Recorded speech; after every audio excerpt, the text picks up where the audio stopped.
Hello and welcome. I'm James, and today I want to show you how to sharpen a chain and how to tighten a chain as well. The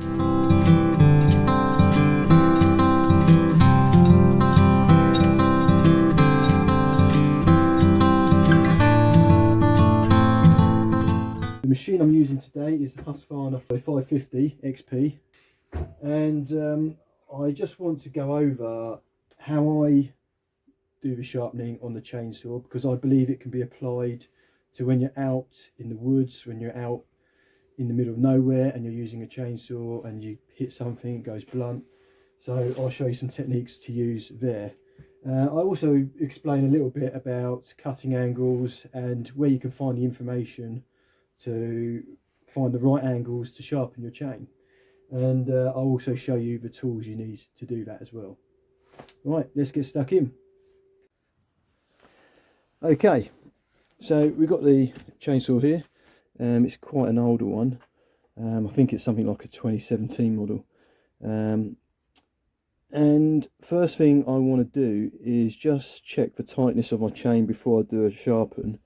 Just so the chain, if it's too loose, the chain's going to move around too much as you try and sharpen it, which won't be good. So I'm going to slacken off these bolts here and just adjust the tightness, the tension of the chain here with this side screw.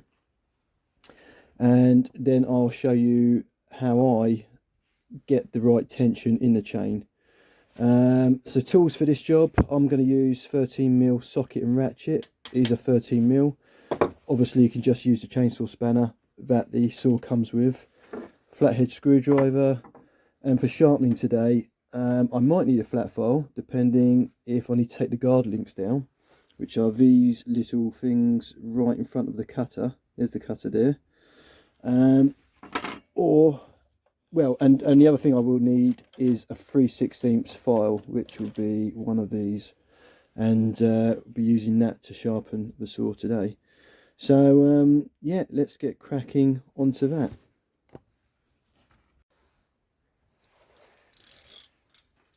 Okay, so I'll start off slacking off these nuts here.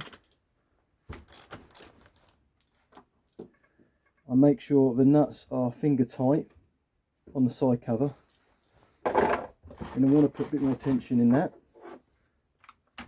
So I just tighten up with the side screw, and I keep going until I can pull the saw along on the bench with the chain.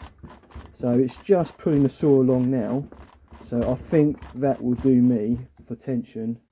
And then I just tighten up the side bolts, or side nuts in this case, like so. And notice I always hold the bar with a glove on, obviously, to make sure the bar is in the upright position, and there's a bit of force coming from underneath the bar as I tighten these bolts up, as it can change the tension again if the bar is under its own weight.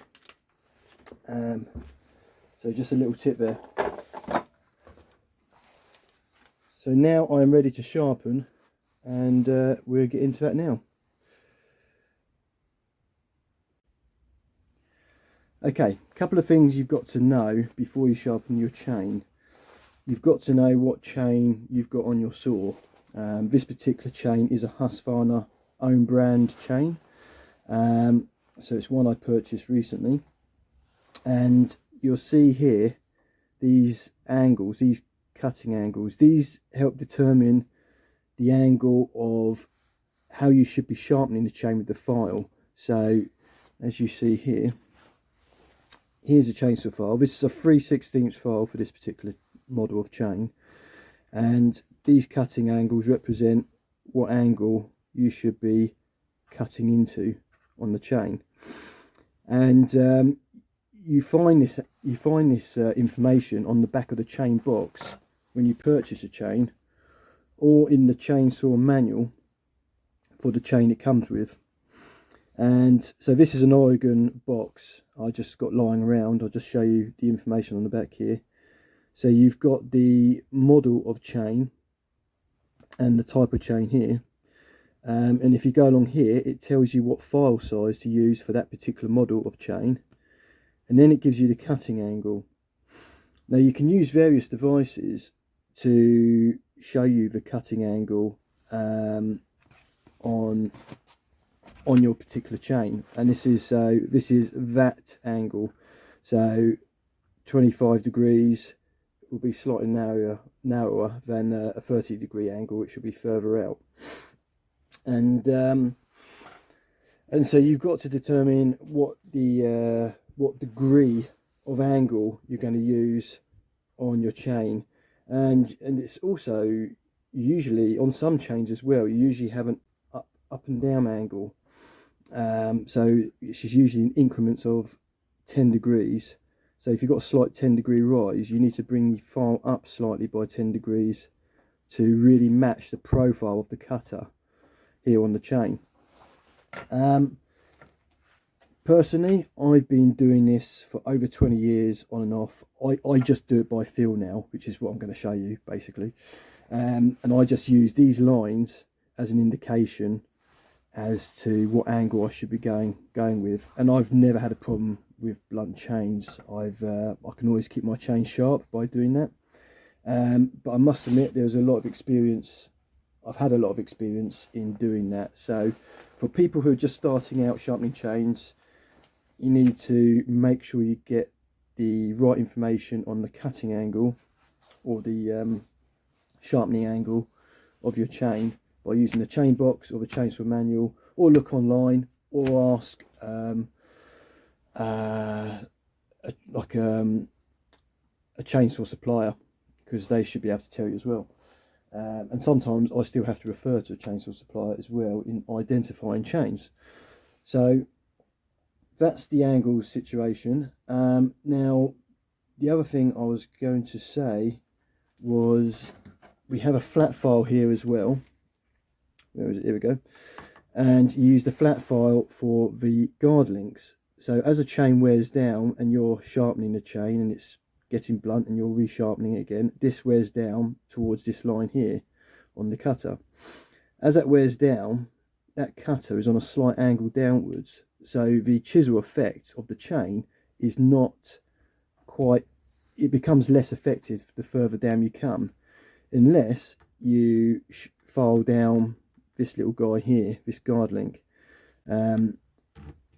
Again, I do that by feel, I do it by experience. I know that as I've sharpened a brand new chain a couple of times, I know I do one stroke with this file on each of the guard links, and that brings it to about right. If I've hit something quite solid with the chain, I've got to take it back a lot further, I might do 2 or 3 strokes with the file on each guard link to compensate, and that will be about right in my head and what I've discovered in sharpening chains over the years. Now, if you want to do this more accurately, you can. There's a number of devices you can use. I mean, I used to use, when I was first starting out, I used to use this clamping device which would clamp on the bar, and you could tune in the cutting degree, the cutting angle in degrees, sorry, and you could also, it'd also do the height as well, the cutting angle height. So whether it was a 10-degree rise or a 90-degree just flat, you could dial that in as well, and so it give you the perfect cutting angle when you go to sharpen your saw with the file. And it would clamp the file in place as well, and it would allow you to slide the file into the cutter on the chain.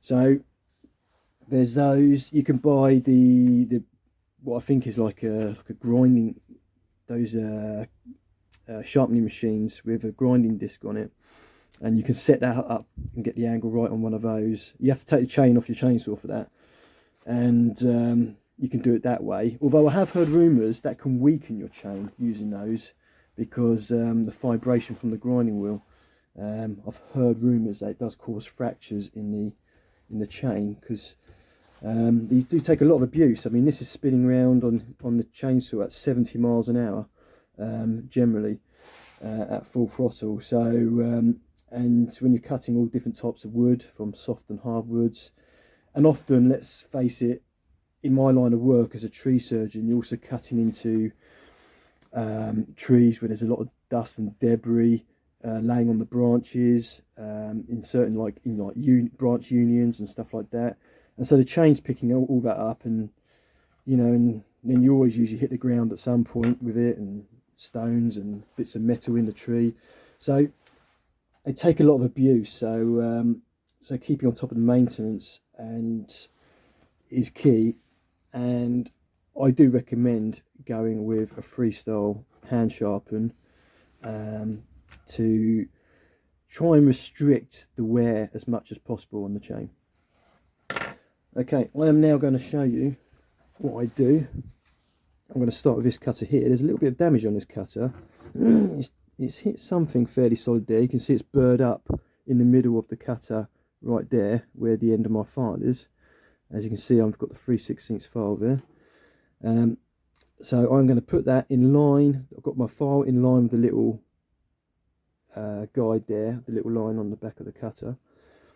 I'm going to put a little bit of a rise on it, and then I'm going to just let the file do the work. I'm not going to press in too much, and just do a few strokes like so.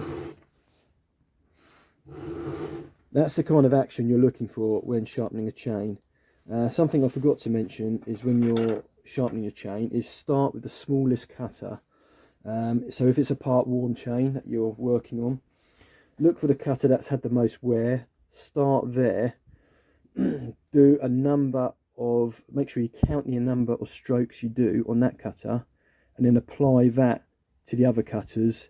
But you've also got peace of mind that if you do need to do a few more strokes on the other cutters, it should hopefully bring that roughly back in line to the size of the smallest cutter that's had the most wear or the most sharpening. So basically what I'm trying to say is you want to aim to keep these cutters all equal length. So you counting the strokes right from the word go on a new chain when you're sharpening a new chain is very crucial there. Okay, that's that for this part.